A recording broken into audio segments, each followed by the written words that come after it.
আমি স্বতন্ত্র ইফতেদায়ীদের কথা বলি। স্বতন্ত্র ইফতেদায়ীদের আন্দোলনের প্রেক্ষিতে আমরা কিন্তু এখানে বেশ কয়েকটি লেখা আমি রেখেছি এবং আমরা জাতীয়করণ প্রত্যাশী জোটের কেন্দ্রীয় আহ্বায়ক কমিটির একেবারে সিনিয়র নেতৃবৃন্দকে নিয়ে আমরা কিন্তু ওখানে একাত্মতা ঘোষণা করে বক্তব্য দিয়েছি। আমি তাদেরকে বলেছিলাম যে আপনারা বিএনপি মহাসচিব মির্জা ফখরুল ইসলাম আলমগীর স্যারের সাথে সাক্ষাৎ করেন, যদি আপনারা না পারেন আমাকে বললেন, আমি অন্তত চেষ্টা করে দেখবো যে আপনাদেরকে ওখানে একটু নিয়ে যাওয়া যায় কিনা।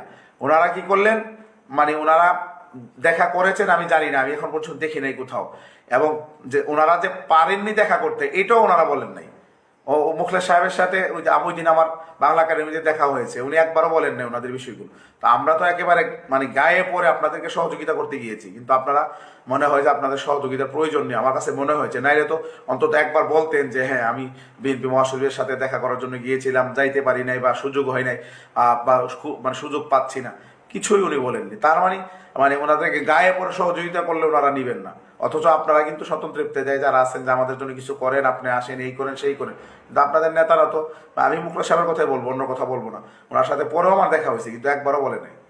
তো ওনারা কি করে মানে কি করছে না করছে, আমরা তো আমাদের আন্দোলনের সময় আমরা যারাই আসছে তাদের কাছ থেকে আমরা পরামর্শ নিয়েছি, আমাদের অবস্থাটা ব্রিফ করেছি।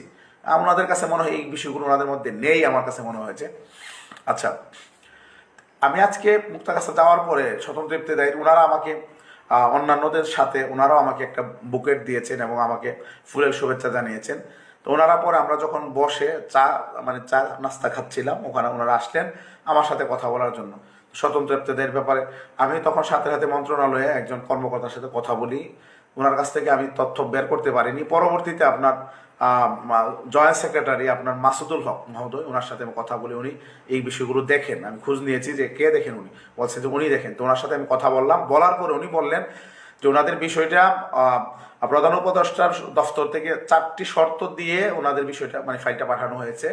তো 4টি শর্তের মধ্যে একটা হচ্ছে 33% জমি থাকতে হবে এবং 150 জন স্টুডেন্ট থাকতে হবে, আরও হয়তো 2-1টা শর্ত আছে। উনি আমাকে 2টা শর্তের কথা বলেছেন, এটা হয়তো মৌলিক শর্ত আর বাকিগুলো হয়তো সাবসিডিয়ারি হইতে পারে। তো উনি আমাকে বললেন যে এই শর্তগুলো যারা পূরণ করতে পারবে তাদেরকে আমরা এখন এমপিও দিতে পারবো, এই নির্দেশনা আমাদের কাছে আছে। ওইটা প্রধান উপদেষ্টার দফতর থেকে এই নির্দেশনা দেওয়া হয়েছে। এখন উনি বললেন যে এটা এই ক্রাইটেরিয়া আমরা যদি দেখি তাহলে হয়তো 300-350 প্রতিষ্ঠান হয়তো হইতে পারে যাদের এইটুকু মানে ইয়ে আছে। এখন ওখানে আপনার ওই যে 18 নীতিমালা আপনার 18 নীতিমালার আলোকে মূলত ওনাদেরকে বলছে এমপিওর আবেদন মানে ইয়ে করার এমপিও দেওয়ার জন্য, কিন্তু 18 এমপিওর নীতিমালায় গেলে মানে সংখ্যাটা একেবারে কমে যায়। এই জন্য প্রাথমিক ইফতেদায়ী যারা আন্দোলনরত নেতৃবৃন্দ আছেন ওনারা কি বলেছেন যে ওনারা প্রধান উপদেষ্টার সাথে ও দফতর